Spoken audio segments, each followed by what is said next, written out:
通勤通学中の皆様おはようございます。ブクタの世界時事ニュースの時間です。さあ本日はですね、フィンランドの政治家らによる釣り目騒動の話題になります。あれからもですね、この騒動収まる気配はありませんで、日本でもね、様々な議論が交わされていると、こういった状況になっております。もう本当に大炎上ですよね。で、あれからですね、先日出しました動画の、ちょうど制作中だったんですかね、フィンランドにおける、最大の全国紙ですね、ここに、フィンランドと日本に大変精通している人物の意見記事というのが掲載されました。で、これがですね、さすがですね、ちゃんとフィン人党にも言及されています、非常に解像度の高い記事になっておりました。で、本日はこちらを紹介しつつ、現状ですね、この問題というのがフィンランドの国会でどのようなポジションで議論されているのか、このあたりを詳しく見ていきたいと思います。この番組は海外のホットな時事ニュースをお届けします。通勤通学のともにちょうどいいチャンネルとなっていますので、ぜひチャンネル登録お願いします。さあ、それでは本題です。こちらね、見えておりますが、これ昨日になるんですかね。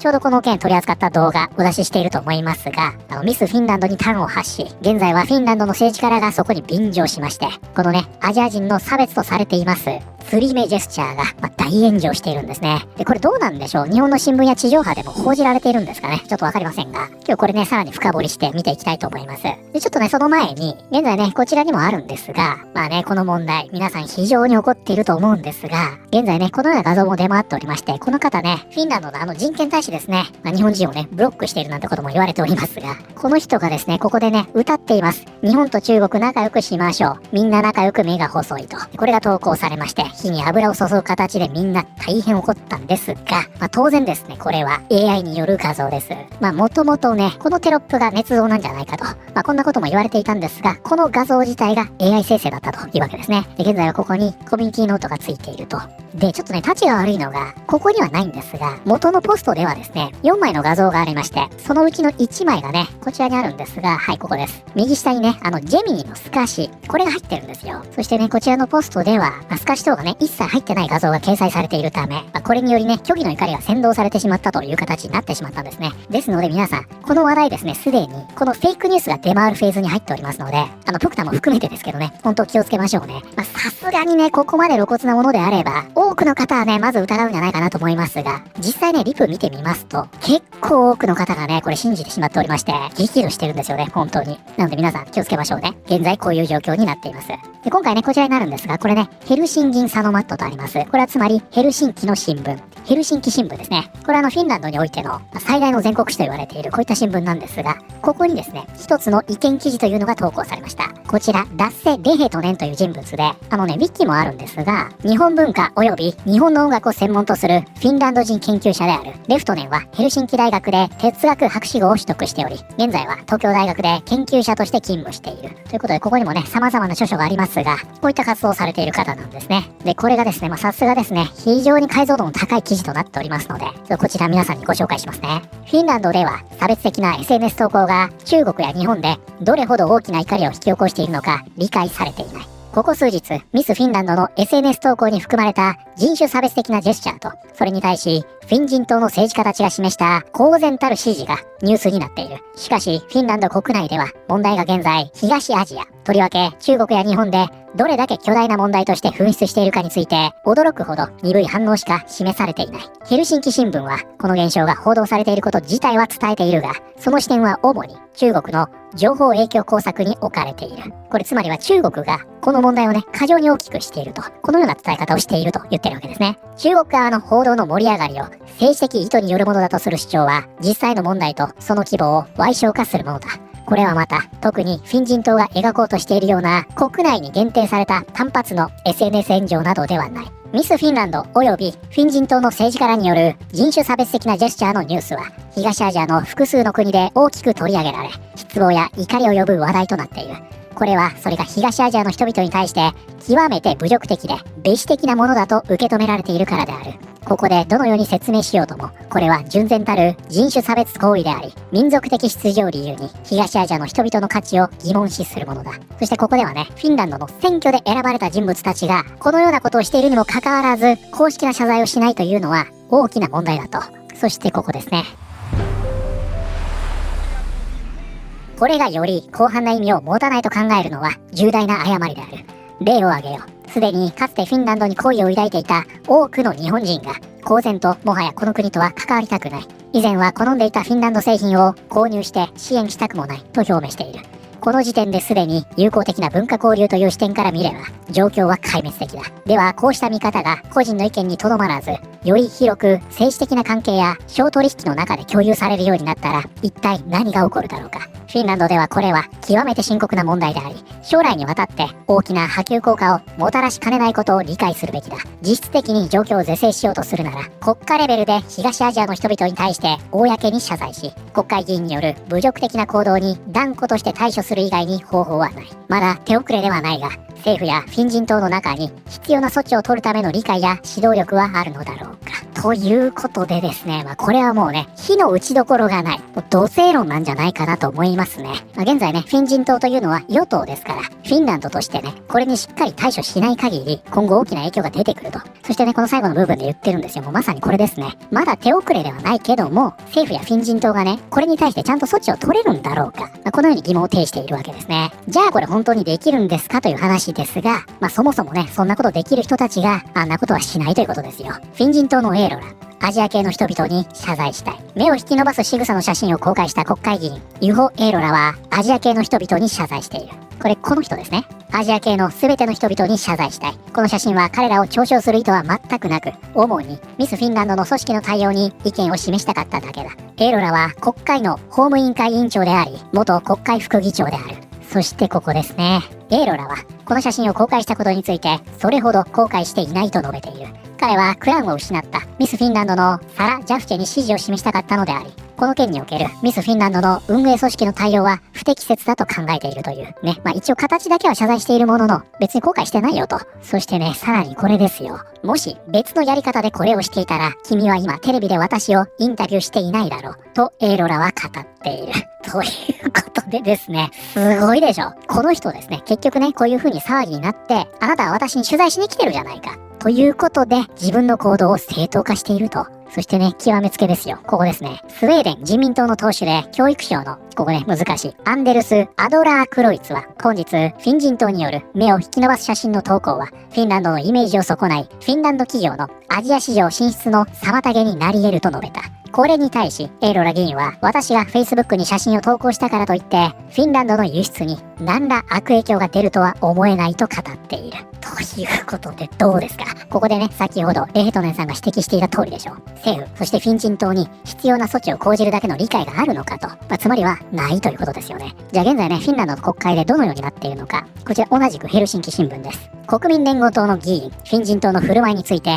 まるで幼稚園児のようだ。このね、国民連合党というのは、現在のフィンランドの与党ですね。ここが、このフィン人党と連立を組んで、連立与党となっているということです。だからこの連立の中でもメインになっているのが、この国民連合党です。で、一応ね、ここでは、その党員がフィン人党の振る舞いを批判しているとなっているんですが、という話です。緑の同盟の国会議員、ファティム・ディアラは、これ野党ですね。フィン人党の画像が人種差別的だと受け取られている件について、国民連合党のペッテリ・オルポ首相に責任ある対応を求めている。緑の同盟の国会議員、ファティム・ディアラは、フィン人党の画像が人種差別的だと受け取られている件について、国民連合党のペッテリ・オルポ首相に責任ある対応を求めている。ディアラは声明の中で、政府は昨年秋、人種差別に対してゼロトレランス宣言をしていたことを想起させている。このゼロトレランスというのは以前もね少し勉強しましたが、もう一切の容認なし、例外なしで対処、処分する。このことです。つまり政府は昨年まで差別に対して一切の例外を認めないと宣言していただろうと、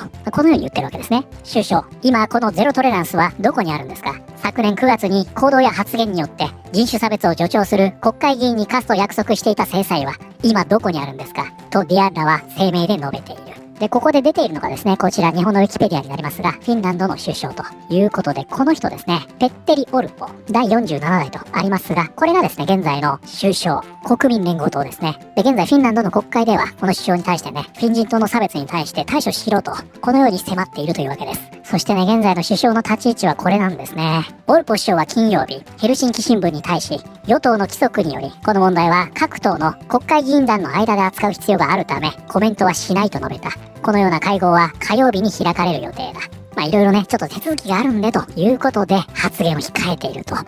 ちょっとこれはね、逃げ腰と取られてもおかしくないんじゃないかなと思いますが、現状首相はこういったスタンスなんですね。ここで一言ね、これは看過できるものではない。とはいえ来週火曜日に話し合いがあるので、きちんと処分を発表すると。このくらいのことを言えばね、先ほど出ていたそのリーダーシップという部分で信頼もできそうなもんですが、結構ぼんやりした対応を取っているというわけですね。左派同盟の党首、ミンヤ・コスケラもこの騒動についてインスタグラムでコメント。コスケラによれば、フィン人党はこの一連の行動によって低所得者層への削減を行う政府の政策から国民の関心をそらそうとしているという。また、コスケラはオルポ首相がこの問題についてコメントを拒否していることは責任逃れに当たるという認識も示している。だが、フィン人党の人種差別はもはや驚くべきものではない。これはね、先日もお話ししましたが、フィン人党というのはこういうのを繰り返していて、これ常習犯なんですね。いつも通りと。この行動に対する批判は与党である国民連合からも出ている。一部の国会議員がまるで幼稚園児のように振る舞っているというのは、まさに今の時代を象徴している。ミスフィンランドのコンテスト。そしてここね、そもそもなんでそんなものを開催しているのか。このコンテストや組織の判断はふざけた真似をせずともきちんとした形で批判できるはずだと国民連合党の国会議員ヘンリク・ボルノスは金曜日 SNS に書き込んだ。でこれがね、先ほどの見出しの部分ですね。このように言っているんですが、ここです。ただしボルノスはエーロラに対して個別に処分を課す必要はないという考えを示している。エーロラ議員は自身の行動について遺憾の意を示しており、この件はそれで終結したと考えているとボルノスはヘルシンキ新聞に語っている。ということでね、現在この炎上に参加しているニューカマーとして日本の SNS でも大変話題になっております。こちらね、オットー・メリという人物がいるんですが、これね、国民連合党の議員です。この人がね、どういった認識なのか。目尻を引き伸ばすことは人種差別ではない。それは悪質で幼稚な行為だ。そしてこの2つの間には大きな違いがある。で、この方はですね、こちらにもあるんですが、この写真を上げてね、これ自体は批判してるんですよ。なんだけどこれはね、悪ふざけであって人種差別ではないんだという認識なんですね。そしてここにあるんですが、この人種差別騒動を完全に馬鹿げたものにしているのは、私たちフィンランド人が東アジアの人々を憎んでなどいないという点だ。私たちは寿司が大好きだし、日本人の高い勤労倫理も評価している。さらに中国人観光客は毎年何百万ユーロもの資金をフィンランド経済にもたらしている。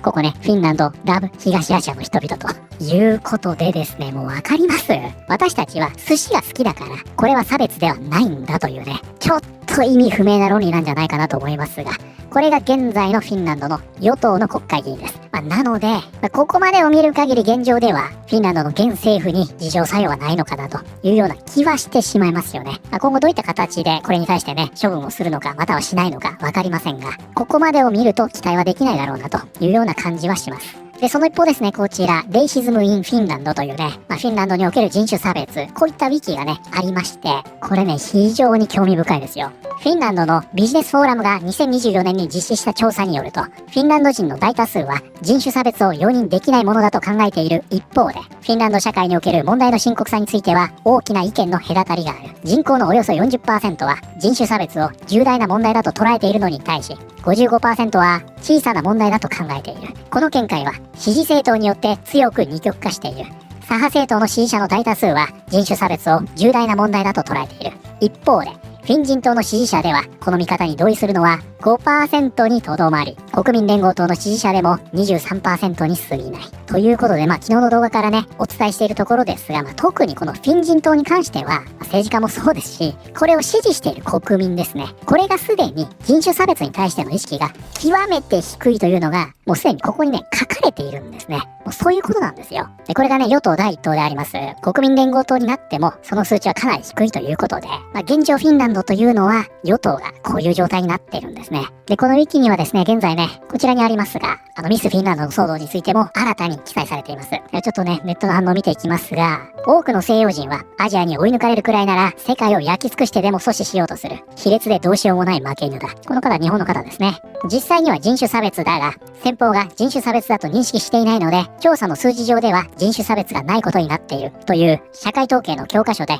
暗数の例に出したいくらいのパターン。ウォーク的な運動って正直このパターンが多く見られていて、闇だなということで、これね、こちらが引用されているんですが、人種差別が少ない国ランキング、フィンランドは第4位でかなり高いんだなと。このようになってるんですね。1位デンマーク、ニュージーランド、オランダ、フィンランドということなんですが、これね、先ほど言っていた方の通りなんですよ。ウィキにも書いてありましたね。そもそも自覚がないだけということです。わかりますか皆さん。特にフィン人党に関してはもうわかるでしょう。この支持者は 5% しかフィンランドに人種差別があると認識していないと。だからなんですよ。だからね、今後このね、人種差別が少ない国ランキングなんてものを見ましたら、これ逆だということですよね。その意識が低いランキングなんですよ、これって。だから今回の件はね、これが本当によく可視化されたなと思いますね。基本的に欧米社会において日本人イコール黄色人種は差別の対象。それも多くの場合黒人より低い地位のカテゴリーに分類されるって事実は世間一般にもっと知られるべき。黄色人種には何をしてもいいと思っている輩は白人や黒人に多数存在する。まあこれはね、海外に在住している方はね、もう身に染みて感じるんじゃないかなと思いますが、旅行じゃないですよ。在住ね、これ全く違うので、観光地にお客様として接客されるのか、そこに住むのかでは全く見せる顔が違うんでね。だからその経験がね、あるのかないのかで、だいぶこの認識は違うんじゃないかなと思いますね。例えばアメリカなんかでも、店員なんて本当に露骨に嫌な顔しますし、例えばお店に行って目玉焼きを頼んでも、白身しか出てこないとかね、警察からも嫌がらせされますんで、車乗ってればね、もう本当因縁みたいな形でチケット切られますからね。特にね、アメリカにいる中国人ってめちゃくちゃ金持ちなんで、そこに嫉妬しているなんてことも言われますが、基本的に向こうの人ってね、日本人と中国人の区別つかないんで、もうちょっと信じられないような違反でバンバンチケット切られます。だから在住経験があるとね、これはそうだなと思いますよ。冷静に考えてみても、元ミスフィンランドや政治家の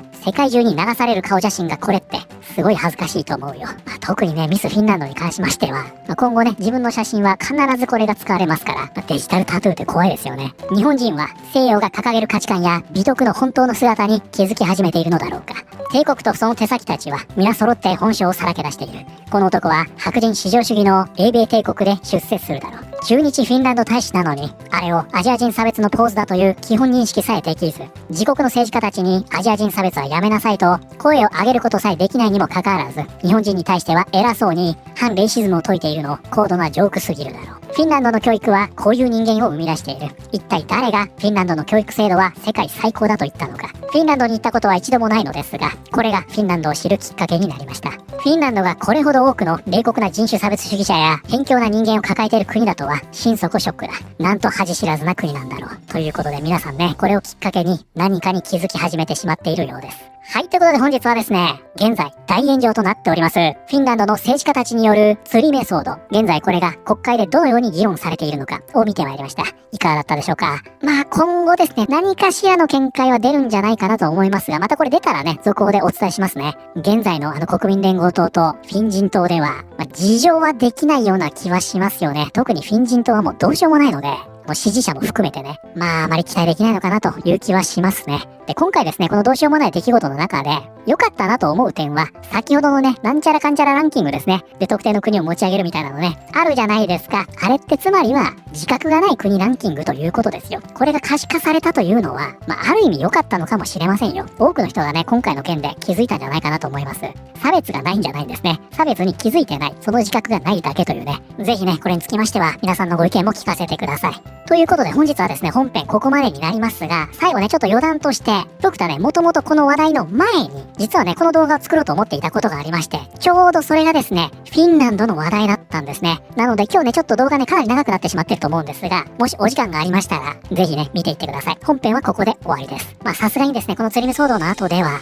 正直ね、見る気も起きないのかなと思いまして、この話題自体はね、一歩の動画としては、オクラになると思います。ただいろいろね、ドクターなりにもかなりね、資料集めなんかもしておりましたので、ちょっと最後少しだけお話しさせてください。で、先ほどもね、叩かれてしまっておりました、こちら、駐日フィンランド大使館。ここね、日本の皆さんよろしくお願いいたしますとありますが、実はですね、こちらになるんですが、これね、動画にしようと思って、ちょっとね、ドクター X でポストしたんですが、いろいろ調べていたんですね。ムーミンの作者、トーベ・ヤンソンは、1971年、パートナーと念願の日本へ旅し、東京では大聴衆の前で日本語でスピーチ。何度も発音を練習した時の音声と、パートナーが8ミリで撮った映像を公開。ということで、このね、ムーミンの作者、トーベ・ヤンソンですね。この方、フィンランドの作家なわけですが、今回ですね、彼女が来日した際に、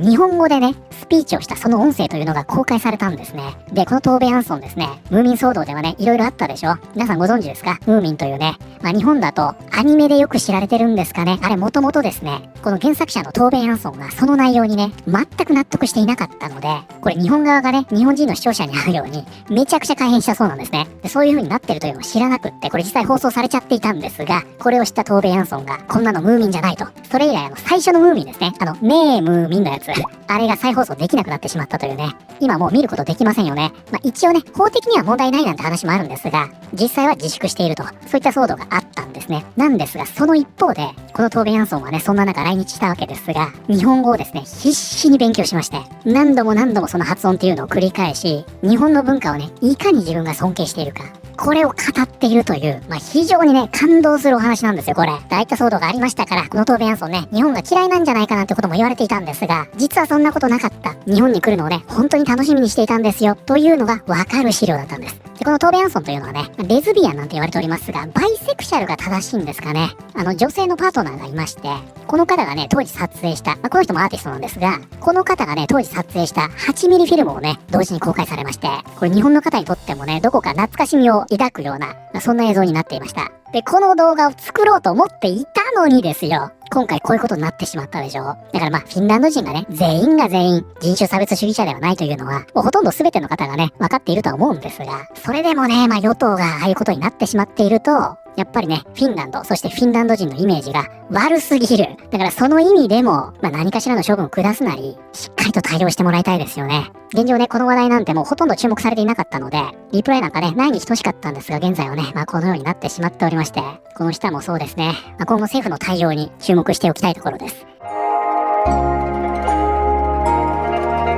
人生は非常に早く過ぎ去り、偉大な夢はめったに実現されません。ただ一度だけでも日本を訪れてみたいということでした。そして今、私はその夢の日本にいるのです。私は日本文学をかねてから愛読し、その持っている強烈に感銘しております。日本の方々の色彩感覚は力強くフィンランド人の色彩感覚よりも生き生きとして活動的です。実を広げてみると、確かに我々は非常に遠いところに住んでおります。しかし私は少年少女の読む童話の本の中で困難なく互いに理解することができると思います。どうもありがとうございました。